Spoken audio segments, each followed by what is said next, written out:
Have you ever wondered why two people can start at the same point, same education, same opportunity, yet one ends up building an empire while the other gives up halfway? It's not luck, it's not talent, it's mindset. The difference lies in how one thinks, starts, and acts. Pause. Look around. If you want to change your life, don't start with your bank account. Start with your mindset. Thinking big is not just about ambition. It's about courage. The courage to imagine something that does not yet exist. The courage to see possibility where others see limitation. Every person who has changed the world, built an empire, or created something extraordinary began by thinking in a way that most people called unrealistic. The truth is, reality always starts as a dream. What we now take for granted, smartphones, airplanes, the internet, online businesses, all began as impossible ideas in the minds of people who refused to think small. Thinking big is not arrogance, it's vision. It's the ability to look at the same world everyone else sees and imagine something completely different. When you think big, you shift your mindset from survival to creation. Most people spend their lives just trying to make it through the day, paying bills, following routines, living in the comfort zone. But those who think big focus on impact, not just income. They ask questions that others don't dare to ask. They challenge the system instead of complaining about it. Thinking big doesn't mean you must have all the answers. It means you believe that answers can be found, and that you are capable of finding them. It means refusing to let fear of failure shrink your dreams. The size of your thinking determines the size of your life. If you think small, your actions will be small. If you think big, your actions, energy, and vision will naturally expand to match that level of thinking. However, thinking big is often misunderstood. Many people assume that thinking big means dreaming about wealth, fame, or luxury. But genuine big thinking goes beyond personal success. It's about solving big problems. It's about contributing something meaningful to the world. The richest people are not those who make the most money, but those who create the most value. When your dreams are centered on serving others, they grow stronger and last longer. Big thinkers don't ask, how can I make money? They ask, how can I make a difference? And that question alone opens doors to opportunities others never see. Your dream becomes powerful the moment it stops being about you and starts being about what you can give. Still, thinking big doesn't come naturally to everyone, because society trains us to think small. From childhood, we're told to be practical, to choose safe careers, to avoid risk. We're taught that failure is something to fear, not a step toward success. Over time, this conditioning builds invisible walls around our potential. But if you study every person who has achieved greatness, you'll see a common trait: they ignored those walls. They believed that impossible is just a word invented by people who gave up too early. To think big, you must unlearn the habit of fear.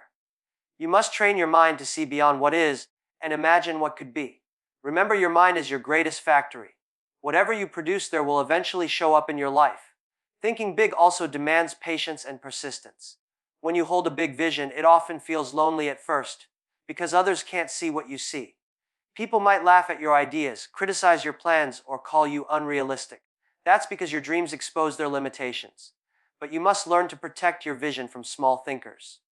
Not everyone is meant to understand your dream, and that's okay. Every big dream passes through 3 stages. First, it's ridiculed, then it's resisted, and finally it's respected. Your job is to keep believing through the first 2 stages until you reach the third. Don't expect immediate results. Big dreams take time to grow roots before they rise. What looks like failure in the short term is often the foundation of long-term success. Lastly, thinking big doesn't mean ignoring reality. It means expanding it. It means combining imagination with discipline, creativity with consistency. Big thinkers see the same problems everyone else sees, but they respond differently. Instead of saying, "It can't be done," they ask, "What if it could?" That one question changes everything. It opens your brain to solutions that were invisible before. Thinking big is like switching on a light in a dark room. Suddenly, possibilities appear everywhere. When you start to think big, you attract big challenges, big opportunities, and big people into your life. You become magnetic to growth. So think beyond your circumstances. Think beyond what you've been told. Think beyond logic. Logic will tell you what's probable. Imagination will tell you what's possible. The richest minds in history didn't wait for permission to dream. They gave themselves permission to act on dreams that made no sense at the time. The world doesn't reward those who fit in. It rewards those who stand out with ideas that make others think differently. Your vision is not supposed to make sense to everyone. It's supposed to make you move. Don't shrink your dream to fit your reality. Expand your reality to fit your dream. That's what it truly means to think big. Starting small is one of the most powerful yet underestimated principles of success. Most people wait for the perfect moment, the perfect plan, or the perfect conditions before they begin. They believe that success only comes when you already have money, resources, or connections. But the truth is, those who achieve great things rarely start with much. They start with what they have. Every global company began with a small idea. Every great leader began with a single step. The difference between dreamers and doers is not who had more, it's who started. Waiting for the perfect time is the fastest way to kill a dream because perfection never arrives. Action beats perfection every time. When you start small, you're not thinking small, you're being smart. Every mountain is climbed step by step. Starting small allows you to test your ideas, learn quickly, and adjust without fear of losing everything. It gives you room to fail safely and grow steadily. Think about it. When you plant a seed, you don't expect a tree overnight. You water it, protect it, and let it grow naturally. The same is true with success. Small beginnings are the soil where big dreams take root. You don't need to see the whole staircase to take the first step. You just need enough courage to move from where you are, with what you have, toward what you want. The problem is, our society often glorifies big results but ignores small starts. We see the finished product, not the messy beginnings. We admire the millionaire but forget the years of struggle behind their success. We celebrate the victory but overlook the invisible hours of practice, discipline, and failure. So when we compare ourselves to others' results, we feel inadequate. But remember, every success story has a humble beginning. The difference is that successful people value progress over perfection. They don't wait for approval. They start. They learn. They adapt. And because they take small steps consistently, they eventually achieve what once seemed impossible. Starting small also builds resilience. When you begin with limited resources, you're forced to become creative. You learn how to solve problems, how to negotiate, how to make the most out of every opportunity. This creativity becomes your biggest strength later. Many people who start with everything handed to them lose it easily, because they never develop the grit to build from nothing. But when you start from scratch, every step you take carries lessons that money can't buy. You learn the value of effort, the power of patience, and the importance of persistence. Starting small doesn't mean you're weak. It means you're learning to become strong enough to handle bigger challenges later. Another reason people hesitate to start small is fear of judgment. We're afraid of looking foolish, of being underestimated, or of failing publicly. But here's the truth: no one starts as an expert. Everyone begins as a beginner. The ones who succeed are not those who never failed. They're the ones who weren't afraid to start imperfectly. Greatness is built through repetition, not reputation. You can't master anything you're too proud to start poorly. So forget about what people will think. The ones who laugh now might one day work for you. Start anyway. The only opinion that truly matters is the one you'll have of yourself 5 years from now. When you look back and either see progress or regret, starting small also teaches you the importance of momentum. Once you take that first step, everything begins to move. One small action creates energy. That energy attracts opportunities. You'll start meeting the right people, discovering new paths, and gaining confidence. Momentum builds motivation, and motivation keeps you moving forward. On the other hand, standing still breeds doubt. The longer you wait, the more reasons your mind will invent to stop you. So take that small step today. Write that first page. Launch that small product. Save that first dollar. Make that first call. No matter how tiny it feels, action creates direction. You can adjust your path later, but you must begin now. Finally, when you start small, you build something more valuable than success. You build character. You develop humility because you understand what it takes to grow from nothing. You learn gratitude because every milestone feels earned. You build belief in yourself because you've seen firsthand that progress is possible.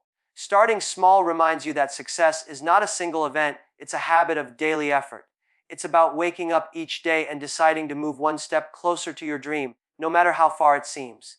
It's about being faithful with little so that you can be trusted with much. So, don't despise small beginnings. Don't wait for the stars to align. Start with the candle in your hand. The dream in your mind is already enough to begin. History doesn't remember those who waited for the right time. It remembers those who created the right time. The most successful people you admire once stood where you are now, uncertain, underprepared, and underfunded. But they took action anyway. They started small, learned fast, and grew stronger. That's the real secret of momentum, the courage to begin before you're ready. When people hear the phrase, act like the rich, They often picture luxury cars, designer clothes, or expensive houses. But that's not how the truly rich act. That's how people pretend to be rich. The rich mindset is not about spending more, it's about thinking differently. It's about how you manage your time, your thoughts, and your opportunities. Acting rich doesn't mean showing off what you have. It means building habits that create lasting success. It's not about appearance, it's about attitude. You can have nothing in your pocket and still act rich if you think, plan, and move like someone destined for greatness. The poor mindset focuses on consumption, while the rich mindset focuses on creation. One spends money to look successful, the other invests money to become successful. When people with a poor mindset earn more, they buy more. A bigger phone, a better car, or a flashier watch. But those with a rich mindset, when they earn more, they buy freedom. They invest in skills, systems, and assets that continue to grow even when they're sleeping. The difference is focus. Poor thinking asks, what can I buy right now? Rich thinking asks, what can I build that will buy me time later? Acting like the rich means you stop chasing symbols of success and start creating the substance of success. Another powerful way to act rich is to value learning over luxury. Truly wealthy people never stop being students. They read more, listen more, and question more. They spend money on education, mentorship, and information because they understand that knowledge compounds faster than interest in a bank. Every rich person was once a learner who turned knowledge into power. So instead of buying things that lose value, start buying things that add value. Books, courses, experiences, and conversations that make you grow. The poor mindset thinks education ends after school. The rich mindset knows education is a lifelong investment. Acting rich means you never stop feeding your mind because you know your mind is your greatest asset. Time management is another major difference. Poor thinkers waste time as if it's infinite. Rich thinkers guard time as if it's gold. They plan their days, set priorities, and make sure every hour serves a purpose. They understand that every wasted minute today becomes regret tomorrow. Acting rich means you stop saying, I don't have time, and start saying, I will make time. The rich don't chase everything. They focus on what matters most. They know that saying no to distraction is saying yes to destiny. If you want to act like the rich, learn to protect your time the way they protect their money. Because, in truth, time is money. But unlike money, once it's gone, it never comes back. Acting rich also means changing the way you handle money itself. When you receive money, ask yourself, is this income helping me grow or is it controlling me? The poor mindset spends emotionally, the rich mindset spends intentionally. The poor mindset buys comfort, the rich mindset buys control. People with a rich mindset make their money work for them. They save, invest, and diversify. Not because they love money, but because they love freedom. The goal of acting rich is not to accumulate things, it's to buy back your time and choices. You can't act rich if every dollar you earn disappears into expenses. But when you start saving and investing, even in small amounts, you shift from survival to strategy. Another essential part of acting rich is your environment. The rich surround themselves with growth-minded people. They understand that the quality of your circle shapes the quality of your thinking. If you spend your time around negative, small-minded people who complain about everything, that energy will drain your ambition. But if you spend time with people who challenge you, inspire you, and push you forward, your vision will expand automatically. Acting rich doesn't just mean managing your money. It means managing your influences. Choose people who talk about goals, ideas, and solutions, not gossip, problems, and excuses. You don't need to be the smartest in the room. You just need to be in a room that makes you smarter. Finally, acting rich is about mindset under pressure. Poor thinkers panic when challenges appear. Rich thinkers strategize. The rich mindset sees obstacles as opportunities to innovate. When a problem shows up, they don't ask, why me? They ask, what can I learn from this? They don't avoid failure, they manage it. That's what separates them. Acting rich is not about being fearless. It's about being resourceful. It's about looking at every setback and saying, this is just training for my next level. The poor mindset gives up when things get hard. The rich mindset gets creative. That's why those who act rich often become rich, because they build the emotional and mental muscles needed to sustain success long before they see the results. So, when you hear the phrase, act like the rich, don't think about money. Think about mindset. Think about discipline, focus, and long-term thinking. Think about being intentional with your time, your habits, and your growth. Acting rich means behaving as if your future is already valuable. Because it is. You don't need wealth to start thinking like the wealthy.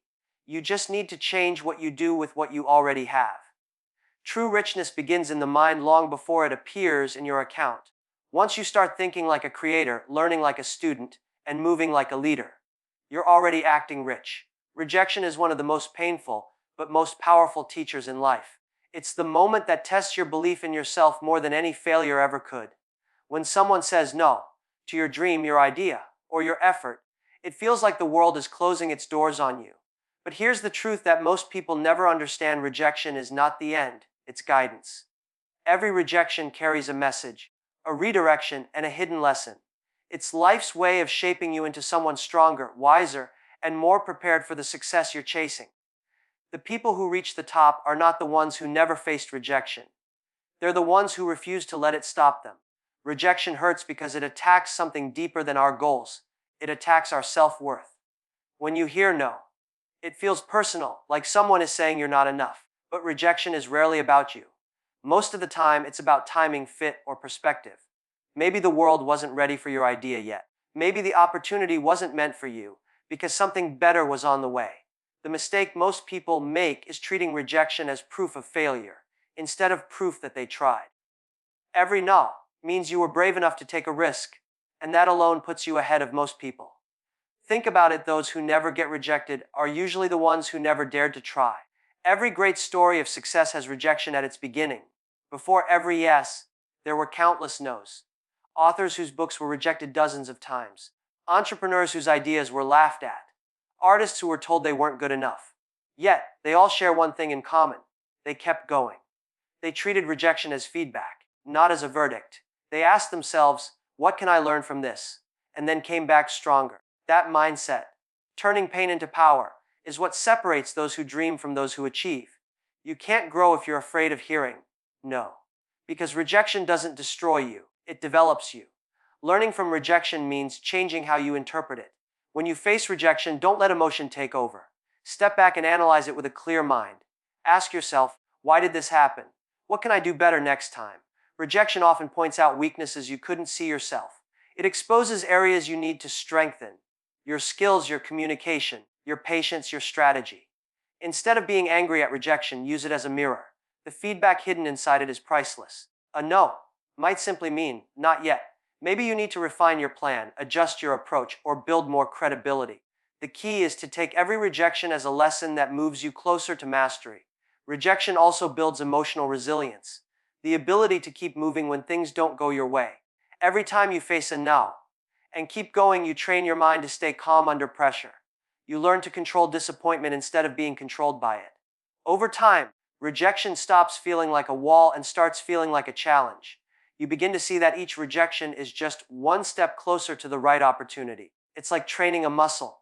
The more rejection you face, the stronger your determination becomes.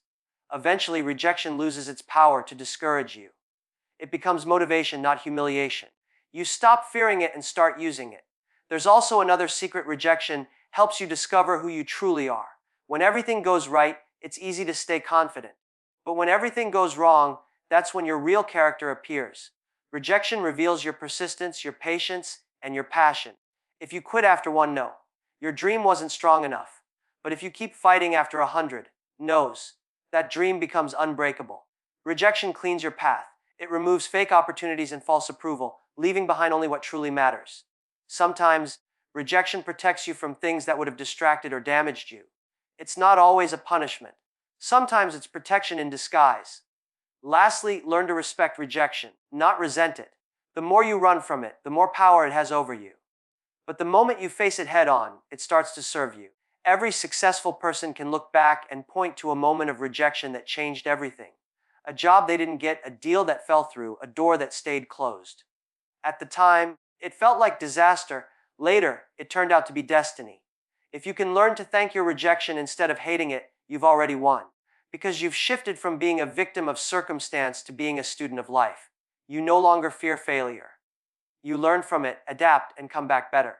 That's what turns ordinary people into unstoppable ones. So the next time you hear no, don't shrink back. Stand taller. Listen carefully to what life is trying to teach you. Rejection is not a wall, it's a signpost. It's saying, not this way, but keep moving, you're close. It's not meant to break you, it's meant to build you. Let rejection sharpen your focus, strengthen your heart, and shape your story. Because the truth is, rejection is not your enemy. It's your hidden mentor. teaching you lessons success never could. In the pursuit of success, most people focus on building products, profits, and personal brands. But the greatest leaders understand something deeper, that the most valuable asset you can ever build is people. You can have the best idea, the strongest strategy, or the biggest budget, but if you don't have a team of inspired, loyal, and growing people behind you, your success won't last. Buildings can crumble, technology can become outdated, and markets can shift overnight. But people, when empowered, can rebuild everything from nothing. That's why the richest minds don't just create companies, they create cultures. They don't just hire employees, they develop leaders. When you build people, you multiply your influence. A business that depends on one person is fragile, but a business that empowers others becomes unstoppable. Many individuals fail not because their ideas were weak, but because they tried to succeed alone. Success is never a solo journey, it's a shared mission. You can go fast by yourself, but you go far with others. The mindset of I can take you to the top, but it's the mindset of we that keeps you there. True greatness is measured not by how high you climb, but by how many people you lift along the way. Building people is not a management skill, it's a leadership philosophy, and the foundation of all sustainable success. Building people starts with one simple habit: seeing potential where others see problems. Most people look at others and focus on their weaknesses. Leaders look at others and focus on their possibilities. They understand that every person carries a hidden spark that just needs the right environment to shine. It's easy to criticize someone's mistakes, but it takes vision to see their potential. Great leaders don't demand perfection, they create space for growth. They give their people permission to learn, fail, and rise. When people feel trusted, they perform beyond expectations. They stop working for you and start working with you. That's how loyalty and excellence are born, not through fear, but through belief. Empowering others also means learning to listen. The best leaders are not those who talk the most, but those who listen the deepest. They know that everyone, from the newest employee to the oldest partner, can offer valuable insight. When people feel heard, they feel valued. When they feel valued, they give their best. Listening is not weakness, it's wisdom. It shows humility, respect, and emotional intelligence. Too many leaders lose touch because they forget that leadership is not about control. It's about connection. If you want people to give their best energy to your vision, you must first give your best attention to their voices. Another key to building people is sharing credit and responsibility. Insecure leaders take all the credit when things go right and shift all the blame when things go wrong. True leaders do the opposite. They share the credit and carry the blame. When the team succeeds, they celebrate others. When the team fails, they take ownership and find solutions. This selfless attitude creates a culture of trust, and trust is the currency of leadership. People will forgive mistakes, but they will never forget how you made them feel. When they know you have their back, they'll go through any battle for you. A great leader's strength lies not in power, but in loyalty. And loyalty is earned by building people, not using them. Building people also means investing in their growth, even when it doesn't directly benefit you right away. Some leaders fear developing others because they worry that people might leave once they become skilled. But here's the truth: if you don't build your people, they'll stay. But they'll stay small. If you build them, they might leave. But they'll leave with respect, gratitude, and your legacy in their hearts. And often, they'll come back stronger, bringing more value than ever before. Building people is not about keeping them forever. It's about helping them become better wherever they go. The more you grow others, the more you grow yourself. Lastly, building people requires leading with heart. Numbers and strategies may drive performance, but compassion and integrity build loyalty. The best leaders remember that people are not machines. They are human beings with dreams, fears, and families. When you treat people with dignity, they will give you dedication. When you show empathy, they will show effort. A single word of encouragement from a leader can spark years of commitment. The richest culture is not one built on money, but one built on meaning. When people feel that their work matters and that their leader cares, they don't just work for a paycheck. They work for a purpose.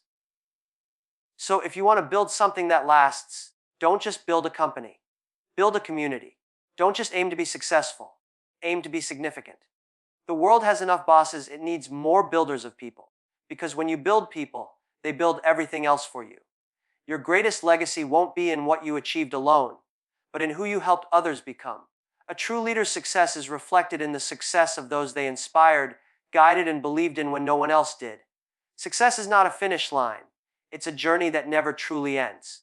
The moment you think you've made it, you start to lose the very drive that brought you there. That's why the most successful people in the world remain hungry, even when they've achieved more than anyone expected. Hunger is not about greed, it's about growth. It's the fire inside that keeps you moving forward, learning, and evolving.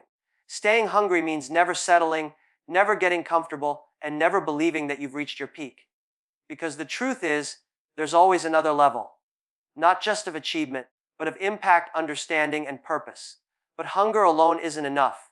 You need gratitude to balance it. Hunger pushes you to reach higher, while gratitude keeps you grounded. One without the other creates imbalance.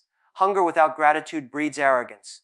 You start to chase more for the sake of ego. Gratitude without hunger leads to complacency. You stop striving because you feel content with what you have. True success lies in mastering both. When you stay hungry, you keep growing. When you stay grateful, you keep your heart open. Together, they form the perfect mindset for lasting success. One that thrives on ambition but rooted in humility. To stay hungry means to stay curious. It means never assuming you know enough, even when you've become an expert. The greatest innovators, leaders, and thinkers never stop asking questions. They don't see success as a destination. They see it as a platform to learn more. They understand that the world is constantly changing. And if they stop growing, they'll be left behind. Hunger fuels creativity. It keeps your mind sharp, your goals alive, and your spirit restless for better.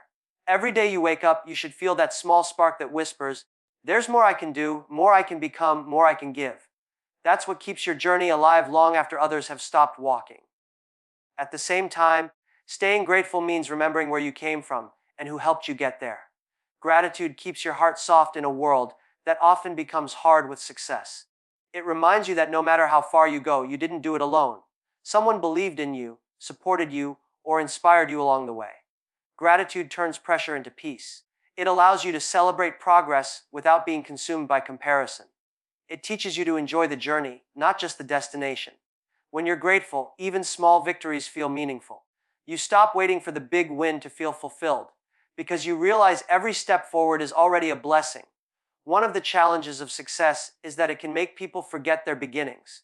They start at the bottom, humble and hardworking, but once they rise, they lose touch with that hunger.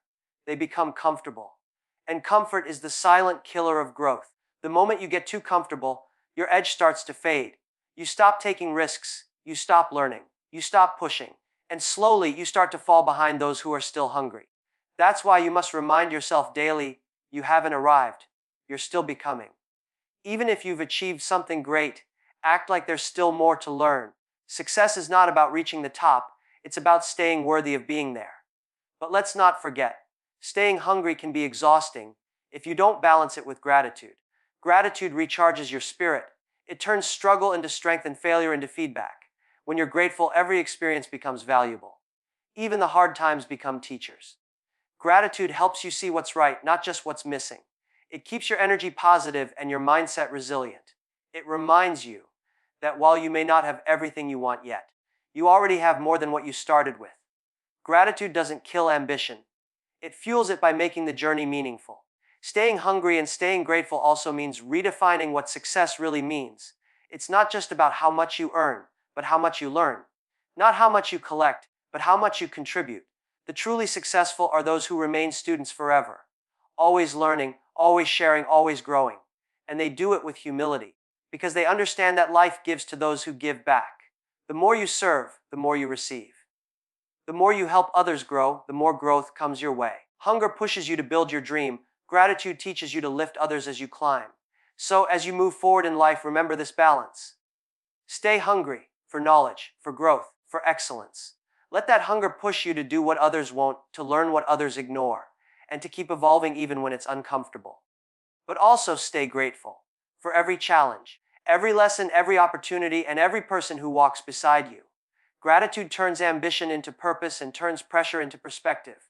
When hunger and gratitude work together, you become unstoppable, driven yet humble, bold yet kind, successful yet grounded. Because in the end, the goal isn't just to build a rich life. It's to build a meaningful one. Stay hungry enough to chase your dreams, but grateful enough to enjoy the journey.